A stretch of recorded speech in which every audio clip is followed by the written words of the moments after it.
Le Da Fresh Morning, c'est 104.5 tonnes de bonne humeur. Tous les matins sur Urban FM. Vous êtes sur les 104.5 Urban FM, la station urbaine, et vous êtes dans le Da Fresh Morning avec Jean-Paul. Bonjour. Bonjour Da Fresh. Comment tu vas ce matin? Ça va très bien. Alors, on va combien d'années dans l'histoire? On va 125 ans en arrière. Est-ce que tu connais le médicament le plus connu dans le monde? Pénicilline. Non, pas la pénicilline. La pénicilline, ça date de hier, là, durant la Seconde Guerre mondiale. Doliprane. On va parler d'un médicament qui a les mêmes vertus que la Doliprane. Le paracétamol. Ne parle pas de le paracétamol, c'est la molécule, le principe actif. Non, mais on va parler de l'aspirine. L'aspirine, je voulais bien dire l'aspirine, voilà, la Nivaquine, tous ces in là. Voilà, le médicament le plus connu au monde, c'est l'aspirine. L'aspirine. Voilà, c'est un vieux médicament. On va repartir 125 ans en arrière. On va parler justement de la commercialisation de l'aspirine à la suite de son industrialisation. Mais il faut savoir que l'aspirine, c'est un très très vieux médicament. Hein. Ça fait plus de 3000 ans en fait que les hommes l'utilisent. On retrouve notamment sa trace dans le plus vieux traitement médical ancien connu, qui s'appelle le papyrus Ebers. C'est un papyrus qui est vieux de 3500 ans avant Jésus-Christ. Mais il faut savoir que l'aspirine, ou du moins la salicéline, qui est le principe qui est issu de cette nivaquine, va arriver pour la première fois en Europe avec Hippocrate, qui est considéré justement comme le père de la médecine occidentale. Et Hippocrate va l'emmener en Europe et il va l'utiliser notamment pour soulager les douleurs et les fièvres. Alors, il faut savoir que ce n'est que à partir de 1829 qu'un pharmacien français qui s'appelle Pierre Leroux va parvenir à isoler justement le principe actif, parce qu'il faut savoir que l'aspirine avant on la tirait de l'écorce d'un arbre qui s'appelle le saule. Et donc à partir de l'écorce de cet arbre-là, il va pouvoir extraire le principe actif. Il va appeler ça la salicéline. Pourquoi? Parce que salicéline vient de salix. Salix, c'est le nom latin de la saule. Et donc, 2 ans plus tard, c'est maintenant un autre pharmacien, cette fois-ci suisse, qui s'appelle Patience Stecher, qui lui va découvrir que l'on pouvait aussi extraire ce même principe-là d'une autre plante qui s'appelle la fleur reine des prés. Mais le problème, c'est que la salicéline, quand il l'a extrait de la fleur de saule, de l'écorce de saule ou de la fleur des prés, c'est à l'état pur.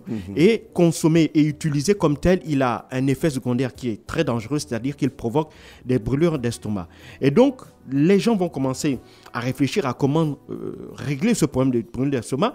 Et c'est un chimiste strasbourgeois qui va trouver la solution, qui s'appelle Charles Gerhardt. Lui, il va parvenir à corriger ces défauts-là en 1853 en parvenant à synthétiser l'acide salicylique. Mais ce produit n'est pas encore totalement pur, parce que le pauvre, il décédera 3 ans après avoir pu mettre en place cette synthèse-là de l'acide salicylique.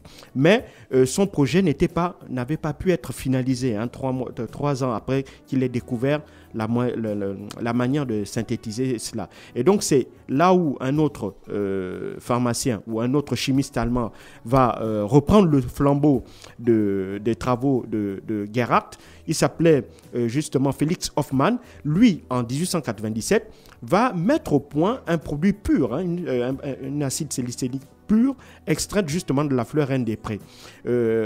Hoffmann travaillait pour un célèbre laboratoire qui existe toujours, c'est le laboratoire Bayer, qui va Bayer. Le laboratoire allemand Bayer, qui va acquérir donc les droits de l'acide salicylique. Et donc le 1er février 1899, donc il y a exactement 125 ans, l'entreprise allemande donc va commercialiser ce médicament sous le nom d'aspirine. Pourquoi aspirine? A pour acétyl et spire pour spiror, qui est le nom botanique allemand de la fleur reine des prés. Et donc, ce médicament va être d'abord commercialisé sous forme de poudre et avant d'être proposé à partir de 1904 sous forme de petits comprimés que l'on pouvait dissoudre dans un flacon de verre.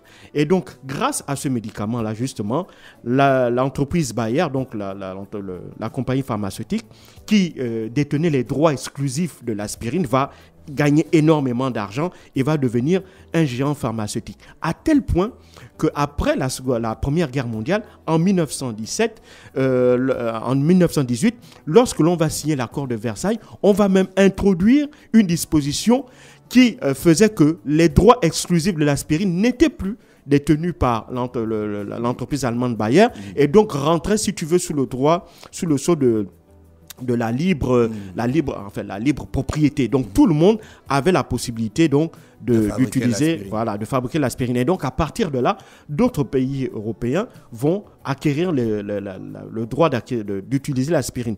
Et puis l'aspirine, après, il faut savoir que pendant de nombreuses années, elle va être utilisée sans véritablement qu'on en fasse une véritable étude sur ses effets réels ou supposés. Alors, on sait qu'aujourd'hui, l'aspirine, par exemple, a permis de traiter certaines maladies aussi cardiovasculaires, en limitant par exemple la synthèse de prostaglandine qui déclenchait notamment, qui était un effet déclencheur de cardiopathie.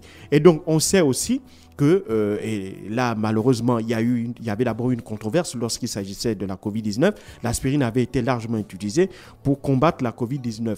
Puis on sait, il y avait eu une étude qui avait été faite qui avait été publiée dans le journal Lancet. On sait ensuite qui disait qu'au contraire, ça augmentait les risques de maladies cardiaques. Et on sait par la suite qu'en réalité, cet article a été faux parce que les résultats étaient issus d'une étude fictive. Donc aujourd'hui, pour ce qui concerne la Covid-19, on a un peu réhabilité l'aspirine dans le cadre de l'utilisation comme en cas de prévention, à titre préventif, pas curatif, mais à titre préventif. Lorsque l'on commence à ressentir des effets liés certainement à la Covid-19, on peut prendre l'aspirine. Mais c'est pour dire derrière que ce médicament-là continue à être massivement utilisé aujourd'hui pour tous ces effets-là, à la fois des effets liés à soulager contre les fièvres et les douleurs, des effets liés à lutter contre certaines cardiopathies, ou bien des effets liés dans le cadre de la prévention de la Covid-19. Si j'essaye de comprendre, pendant la Première Guerre mondiale, l'aspirine, Bayer, il s'est fait du pognon. Oui, énormément. Bayer il fallait soulager les militaires. Bayer était le seul à avoir l'exclusivité de la production de l'aspirine. Donc, c'est lorsque l'Allemagne a perdu la guerre que les États vainqueurs, donc la France et le Royaume-Uni, vont exiger que justement Bayer perde ces droits-là, perde cette exclusivité juridique et permettre à d'autres entreprises pharmaceutiques aussi de fabriquer l'aspirine. C'est comme ça que l'aspirine est devenue un médicament qui ne dispose d'aucun droit. Donc aujourd'hui, vous êtes dans votre laboratoire, si vous savez synthétiser l'acide salicylique, vous pouvez le faire et utiliser. Mais l'aspirine est de plus en plus rare.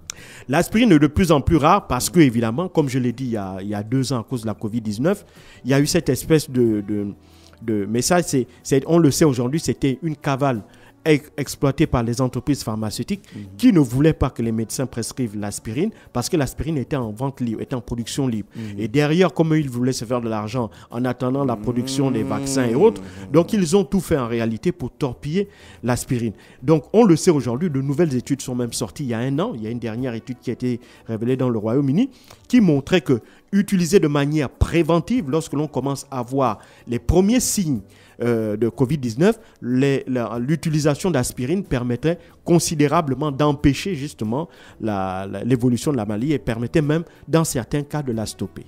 Donc voici un peu ce qu'on peut dire aujourd'hui. Ce médicament qui est connu des hommes depuis des millénaires, reste encore largement aujourd'hui très utilisé. Merci Jean-Paul pour le brin d'histoire ce matin sur les 104.5 Urban FM, la station urbaine dans le Da Fresh Morning. On repart en musique, on se retrouve juste derrière. Le Da Fresh Morning, c'est 104.5 tonnes de bonne humeur. Tous les matins sur Urban FM.